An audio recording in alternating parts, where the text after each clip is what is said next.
This check is as fake as your story. Bank manager Daniel Mercer held the cashier's check above the marble counter, so everyone in the downtown branch could see it. Then he tore it once, twice, and again. White pieces drifted across the polished floor. Across from him, 62-year-old Evelyn Reed tightened both hands around a worn black handbag. A small, silver locket slipped from her fingers and struck the counter. Customers turned. A teller covered her mouth. Daniel smiled as if he had just protected the bank from a criminal. What he did not know was that the quiet black widow standing before him owned the controlling shares of the institution whose name was printed above his head. Security will escort you out. People cannot walk in here with fantasy money and expect special treatment. You should have verified it before you destroyed it. Daniel pushed the torn pieces toward her with one finger. I verified enough. Have you ever watched someone decide what another person was worth before checking a single fact, and then watched a whole room become part of that decision by staying silent? Evelyn Reed was not a celebrity, and her photograph did not hang in the lobby. She preferred it that way. For 11 years, she had chaired Reed Community Holdings, the family trust that had quietly become Heritage Union Bank's largest voting shareholder. She knew the bank through quarterly reports, risk meetings, and the complaints that never reached the board. She had come to the branch without an entourage because she wanted to see what ordinary customers saw. Daniel knew none of that. He saw a black woman in a plain coat, shoes softened by years of wear, and a cashier's check for $280,000. He decided the woman and the money could not belong together. Evelyn knew she could end the encounter by naming herself. But the board was voting the next morning on Daniel's promotion to regional vice president, and she had promised the independent directors that her branch review would be unannounced. If she revealed herself too early, every smile and every answer after that would be staged. So she picked up the silver locket, felt the tiny photograph inside it, and allowed the bank's own systems to record what Daniel chose to do next. 90 minutes earlier, Evelyn had sat at her kitchen table beneath the soft morning light. The cashier's check represented the sale of the small house where she and her husband, Thomas, had raised their daughter. Thomas had died 2 years before. Evelyn had delayed selling because every doorway carried a memory, but the property was empty now, and its proceeds would fund a neighborhood housing partnership she had designed in his name. Before leaving, she opened the silver locket Thomas had given her on their 20th anniversary. Inside was a faded photograph of them standing before the first duplex they had ever restored. Thomas used to say that institutions revealed their character when they believed nobody important was watching. Evelyn had repeated that sentence at board meetings. That morning, she wanted to know whether Heritage Union lived by it. At the branch, junior teller Maya Collins greeted her and examined the check. Maya was 26, careful, and only 3 months into the job. She saw the security strip, the issuing bank, and the verification number. The check looked legitimate, but the amount required a manager's approval. Mrs. Reed, this may take a few minutes. I'll verify it through the issuing bank and ask my manager to authorize the deposit. Thank you. Take the time you need. Maya began the verification call. Daniel emerged from his glass office before she finished. He had noticed the amount on her screen. He was 43, sharply dressed, and proud of the branch's low loss rate. That number had become the centerpiece of his promotion campaign. He also knew that one. Large fraud incident could delay the vote. Where did you get that? He asked Evelyn, but his eyes stayed on the check. From the closing attorney who handled the sale of my property. What property? My home on Harlow Street. Daniel glanced at her coat and handbag. The doubt on his face hardened into certainty. That neighborhood does not produce checks like this. Evelyn felt the insult before she answered. Her fingers trembled against the locket. She wanted to tell him that she had helped finance half the revitalization projects within 5 miles of his office. Instead, she kept her voice level. The audit depended on his unguarded choices, and tomorrow's promotion would give him authority over 14 branches and hundreds of employees.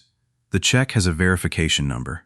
Your teller is already using it. Maya raised one finger, signaling that the issuing bank was still on the line. Daniel reached across her station and ended the call. Mr. Mercer, they were transferring me to the closing department. And while they transfer you, a fraudulent check enters our system. Remove the deposit request. Customers in the queue began to watch. Daniel asked Evelyn for 2 forms of identification. She provided her driver's license and trust-issued account card. He studied both, then placed them beyond her reach. This account card is private banking. You are not a private banking client. Your system will show that I am. Cards can be stolen. That was the first moment Maya knew this was no longer normal fraud prevention. The photograph on the license matched Evelyn. The name matched the account card. The address matched the customer profile on Maya's screen. Yet Daniel spoke loudly enough for strangers to hear, turning verification into accusation. Evelyn asked him to return her documents and complete the issuing bank call. Daniel refused. He told the security guard, Marcus Bell, to stand beside her. Marcus approached slowly, visibly uncomfortable. A customer lifted a phone. Another stepped away as though guilt might be contagious. People like you think a polished lobby means the rules are optional. People like me? Daniel paused.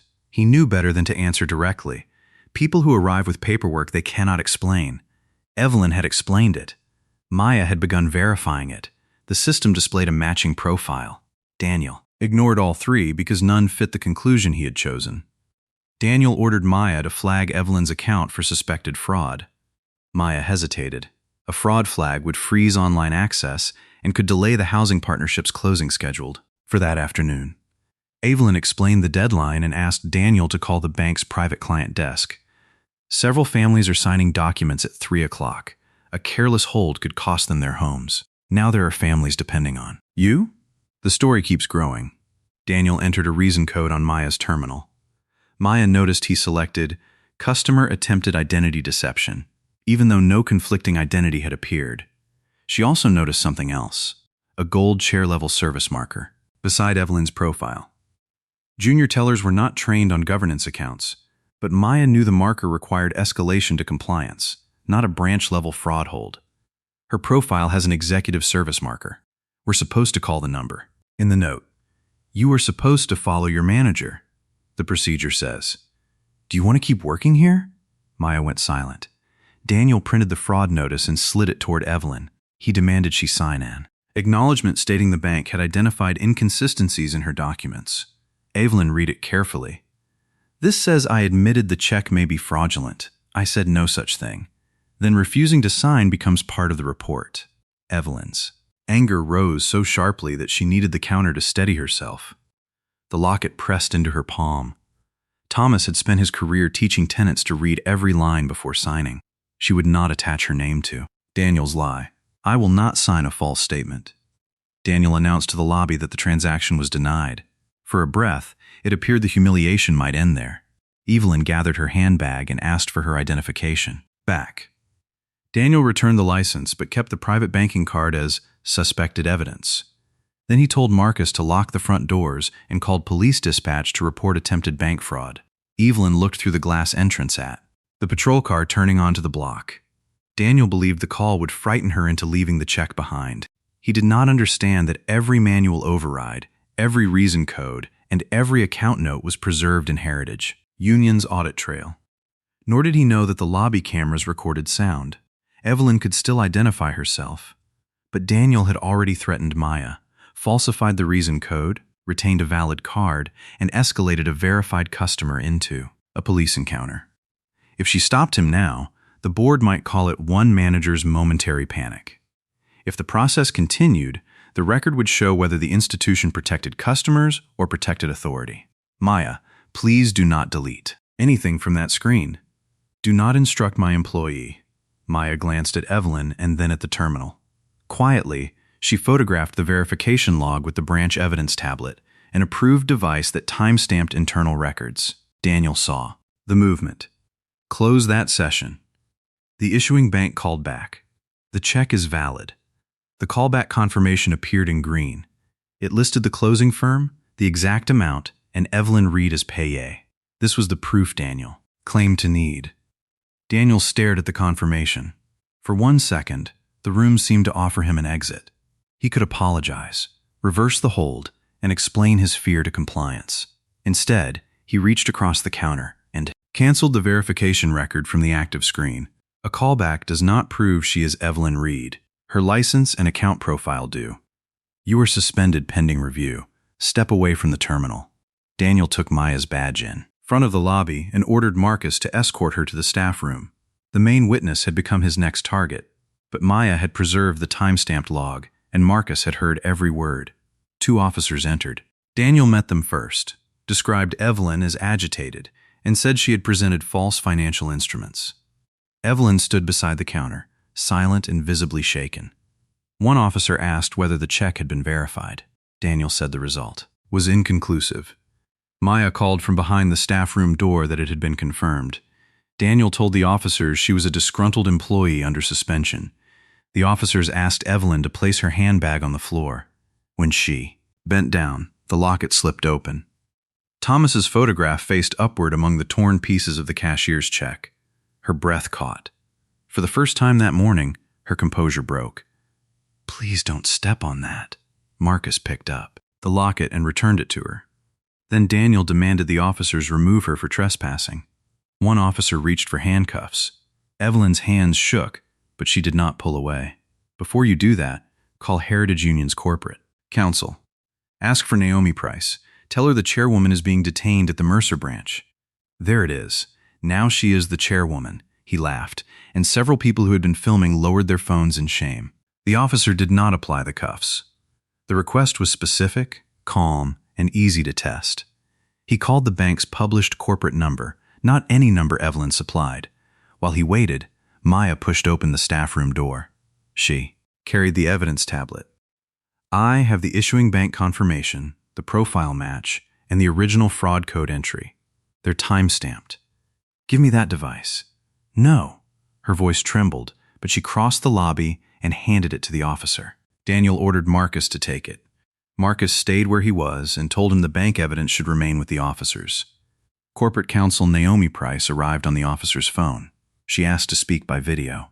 The screen showed a composed woman in a gray suit seated beneath the Heritage Union seal.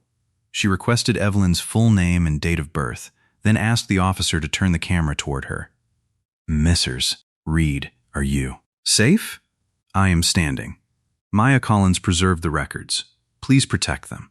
Naomi instructed the branch not to alter a single file and sent a legal hold notice to every terminal. Daniel tried to interrupt, claiming the bank faced an active fraud attempt. "Mr. Mercer, I have reviewed the issuing bank confirmation. I have also confirmed Mrs. Reed's identity through our governance records. Do not touch another system." Daniel's face changed.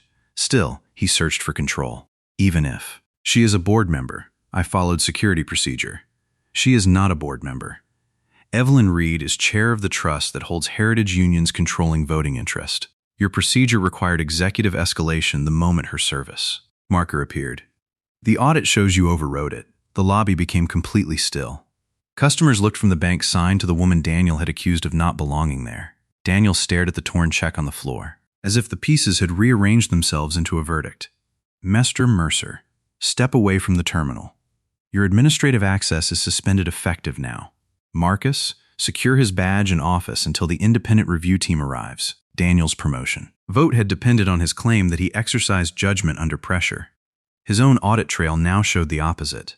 He had ended a verification call, entered a false reason code, ignored a confirmed check, threatened a teller, and made a misleading police report.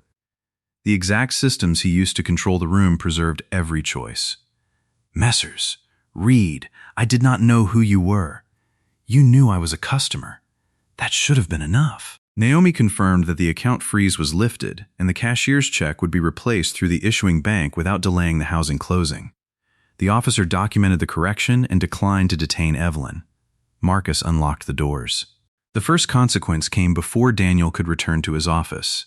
His badge and system access were removed in the same lobby where he had tried to strip Evelyn of credibility. The independent review lasted 3 weeks.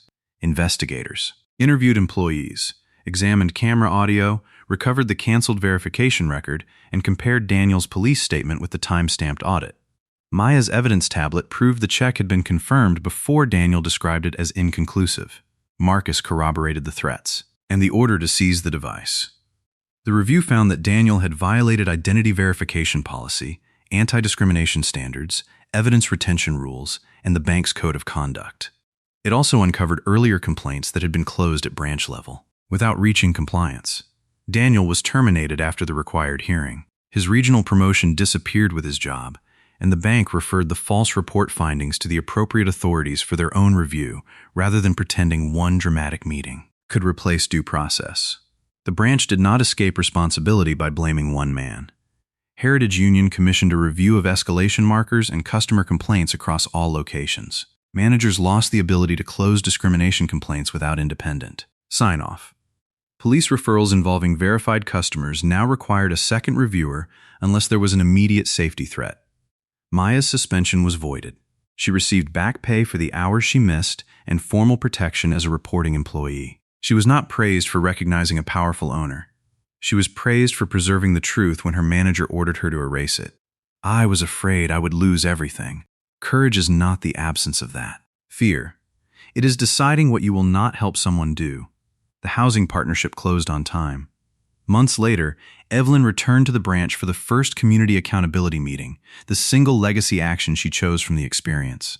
Once each quarter, frontline employees and customers could bring unresolved concerns directly to an independent panel without routing them through the manager named in the complaint. Evelyn asked Maya to serve as the first employee liaison. Maya accepted. Only after Evelyn promised the role was not ceremonial.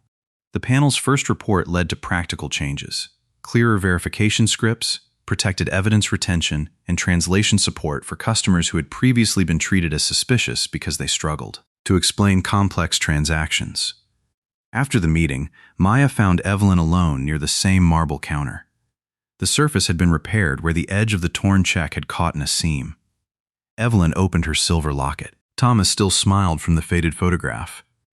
Was this what he would have wanted? He would have wanted me to deposit the check and come home for lunch. They both laughed, softly at first.